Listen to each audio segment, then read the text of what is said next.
It began with the clink of coffee cups and the low murmur of after-hours conversation. The office had emptied hours ago, but 3 young interns remained in the sleek, glass-wall building that housed Halston and Company, one of Seattle's most prestigious marketing firms.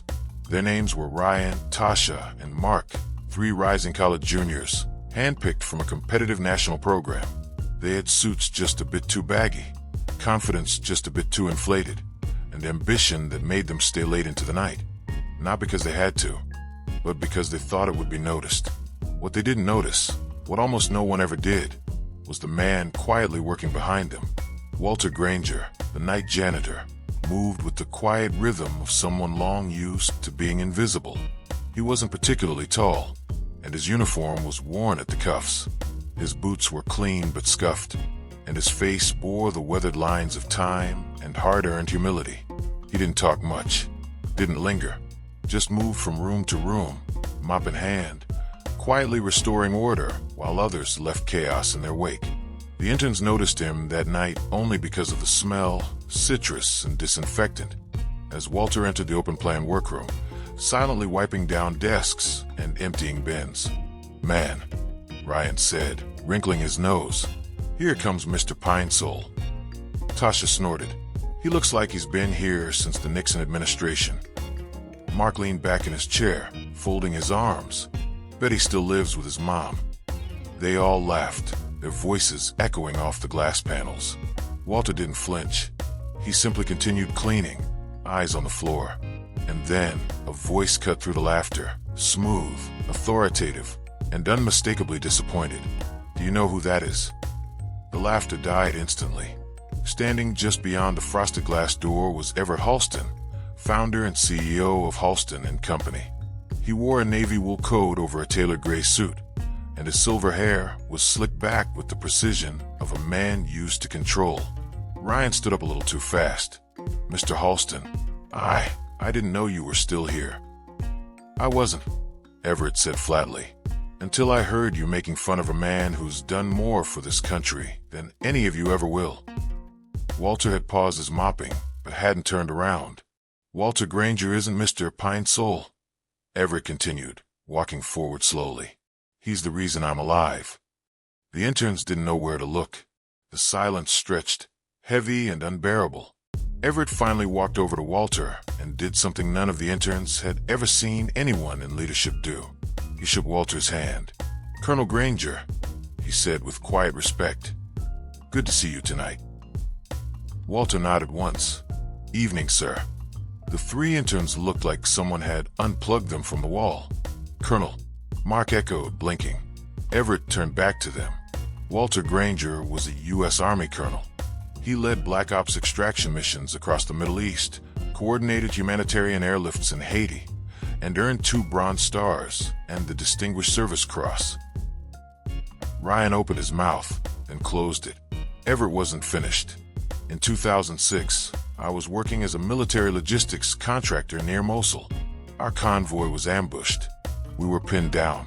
7 of us. 1 radio. No exit." He paused. "Walter got us out, with 0 casualties. He was shot twice. Didn't stop moving until he got every last one of us to safety." The room was silent. "Now," Everett said, leveling his gaze at the 3 interns, "I walk into this building every morning knowing the man who saved my life is here. He works quietly, dignified. You don't even see him, but you'll joke about him, laugh." No one spoke. "Pack up for tonight," Everett said quietly, "and reflect on how easily you mistook humility for irrelevance." He turned to Walter again. "You need anything, Colonel, you let me know." Walter gave him a soft nod and went back to his mop. The interns didn't dare say a word as they packed up. That night, the office looked the same, but something had changed. And in the days that followed, the whole company would come to learn the story of Walter Granger, the janitor who was so much more. The next morning, word spread through Halston and Company like wildfire, not through emails or memos, but in hushed conversations by the espresso machine, under breath near the elevators, and in startled group chats that lit up with variations of, "Did you hear what the CEO said about the janitor?" He was in the military or something, like high up. Halston called him Colonel. The office's energy had shifted. People moved differently when Walter entered a room, where before they barely noticed him. Now their eyes followed him, some in awe, others in guilt. A few even tried to strike up awkward conversations. Sir, Colonel Granger, right?" An associate in HR stammered, offering Walter a muffin like it was a peace offering. "Just, wanted to say thanks. For, your service." Walter gave a half-smile, nodded, and kept moving. He hadn't asked for this attention. Truth be told, he preferred the quiet, but something in Everett had shifted, too. The normally aloof CEO, known for keeping his emotions on a tight leash, walked through the office that afternoon and paused beside Walter, who was cleaning the large glass panels overlooking Elliott Bay. "Got a minute?" Everett asked. Walter nodded. "Sure." They sat in the CEO's corner office, a view of Puget Sound stretching out behind them. Walter looked out the window, then back at Everett. "You didn't have to say anything last night," Walter said quietly. "I did," Everett replied. "It's been eating at me for years that no one here knew who you were, what you did." Walter gave a tired chuckle. "I mop floors. That's who I am now." Everett leaned forward. "I think they need to know why." Walter said nothing, but his expression tightened. A storm behind the calm. "I was thinking," Everett continued, "maybe we share your story. A town hall. Quiet, internal only. You don't have to speak. Just let me tell them what you did." Walter studied him for a long moment, then nodded once. A week later, the company gathered. It was a casual Friday, but the auditorium at Halston and Company was packed. Employees sipped coffee, expecting a standard quarterly update. Instead, Everett took the stage alone and told them about Iraq. 2006, 9 miles east of Mosul. The desert was burning under a noonday sun. Dust coated everything, skin, clothes, lungs. Everett was part of a civilian logistics crew, tasked with inspecting fuel routes and delivering encrypted supplies. He wasn't supposed to be on the front lines, but that day the line moved. An ambush. 5 Humvees shredded by mortar fire. Sand became smoke, and smoke became blood. The radios were jammed. They'd walked into a trap. "We huddled in the remains of a burnt-out transport vehicle," Everett said, his voice thickening. 3 of us wounded. 1 unconscious. A sniper had the high ground. Every time we tried to move, someone nearly got clipped. Then, just before dusk, a figure appeared on the horizon, moving low and fast. Black tactical gear. Helmet. No insignia. He carried a suppressed M4 and a med pack strapped to his back. It was Walter. Over the next hour, he dragged each of us, 6 fully grown men, through an exposed trench-lined back to an armored jeep he'd parked behind a ridge. Took 2 bullets himself in the process. Never stopped. Everett's eyes scanned the room. He was calm, focused. Didn't even wince when I saw blood soaking through his shoulder. The room was silent. No phones out. No whispering. He didn't tell us his name, Everett added. Didn't wait for thanks. Just handed us off to medics, nodded once, and vanished into the dust. After the story, Everett invited Walter to stand beside him. The room erupted in applause, hesitant at first, then rising into a thunderous ovation. Walter nodded, eyes low, and gave a small wave. He didn't speak. He didn't need to. The change wasn't just symbolic. The next day, someone left a bouquet in Walter's supply closet. Another person brought him lunch, hand-prepped, wrapped with a note. To our silent guardian, with gratitude. But the one who changed the most was Ryan, the intern who'd made the first joke. He asked Walter if he could join him for lunch that Friday. Walter raised an eyebrow but shrugged and nodded. They sat outside on the patio, overlooking the sound, eating tuna sandwiches from the vending machine. "I was a jerk," Ryan said. "I'm sorry." Walter looked at him, chewing. "You were young." "I still am," Ryan admitted. "But I want to learn." Walter gave a half-smile. "Then mop the floors with me next week." Ryan blinked. "Wait, seriously?" Walter nodded. "You want to learn humility? Get your hands dirty." He did, and in the weeks that followed, so did others. And Walter, once invisible, became the soul of the company. Tacoma, Washington, 2011. The rain never stopped. It clung to the windows like regret, running in crooked lines over cracked panes of a quiet two-bedroom home on the edge of an overgrown lot. Walter Granger sat alone at the kitchen table. No medals on display. No uniforms hanging in the closet. Just a folded newspaper, a half-eaten sandwich, and a dusty photo of a woman in a red dress taped to the refrigerator door. Her name was Julia, his wife. She died in 2008, 3 months after Walter's retirement from the Army. Ovarian cancer. Fast. Unforgiving. She was gone before he learned how to live outside the wire. "I was good at war," he would later tell Everett, "but not at silence." When he returned home, there were parades, sure, flags, a handshake from the mayor. But once the cheers faded, Walter was left with the hum of an empty house and the absence of purpose. For a while, he tried to make sense of it. He attended a few veteran networking events. People told him to write a book, give speeches, consult on movies. He declined. "I didn't want to talk about my life," he once said. "I just wanted to live a small one." He moved to Seattle in 2010, not because of family or friends, but because Julia once said she'd wanted to retire near water. He found a studio above a hardware store and worked odd jobs. Security guard, bus driver, once briefly a night clerk at a motel. Then one day, while walking through downtown, he saw a help wanted sign outside a sleek office building. Halston and Company. They needed a night janitor. No interviews, no background checks beyond a quick form. He signed up, got the keys, and started that night. It was everything he needed: quiet, orderly, predictable. He never told them who he really was. Not until that night in the glass conference room. Present day, Halston and Company. Ryan kept showing up early. At first, it was awkward. He didn't know how to talk to Walter without saying something dumb. But over time, he stopped trying to impress the man and started listening instead. "Why here?" Ryan asked once, as they wiped down elevator panels. "You could be doing literally anything else." Walter chuckled. "Everyone says that." "Well, yeah, because you're a hero." Walter stopped, leaned on his mop handle. "See, I don't need to be seen to be useful. This place is clean when they walk in because I cleaned it. That's enough." "But you don't want more recognition." Walter shook his head.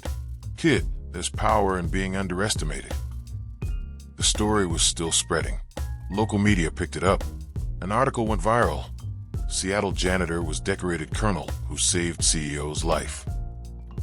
Walter got letters, emails, even a call from the Pentagon offering him a veteran's legacy ceremony. He declined them all. "I've done enough," he said. "Let me just be me." But Everett had one last idea. He called a meeting with the board. "I want to name the new mentorship program after Walter," he said, "and I want him to help design it." The board hesitated. "He's not really an employee in that capacity." "He's exactly who we want these kids to become," Everett replied. So they created the Granger Initiative, a leadership training program for young employees that emphasized humility, integrity, and service before self. Walter didn't lead it. He simply sat in the back of every session, watching quietly, offering advice when asked. He never used a microphone. He didn't need one. 1 year later, late fall, it started with Walter missing a day of work, which, for most people, wouldn't have raised alarms. But Walter had never missed a single shift in 8 years. Not even when Seattle was hit with the historic snowstorm. Not even when the power went out for half the block. So when he didn't show up on a Wednesday morning, people noticed. At first, they assumed he was sick. But by noon, concern spread.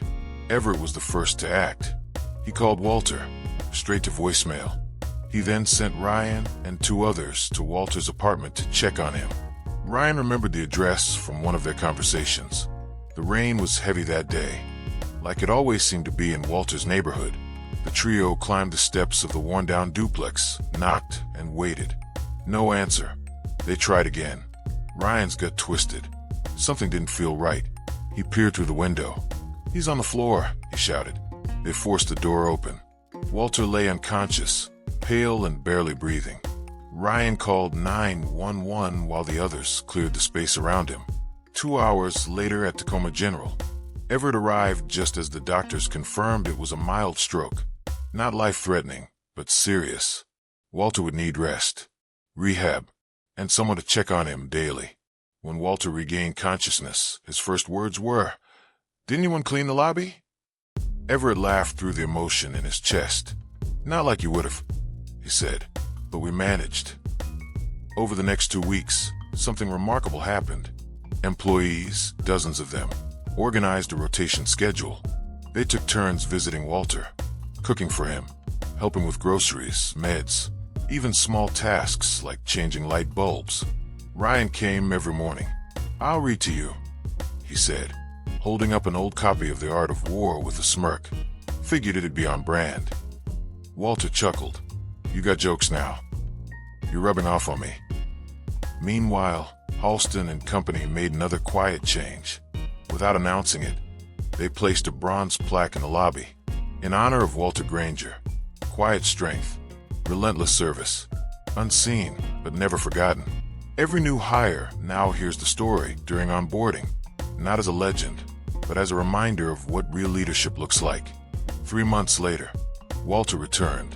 Not full-time, not yet, but enough to make his rounds.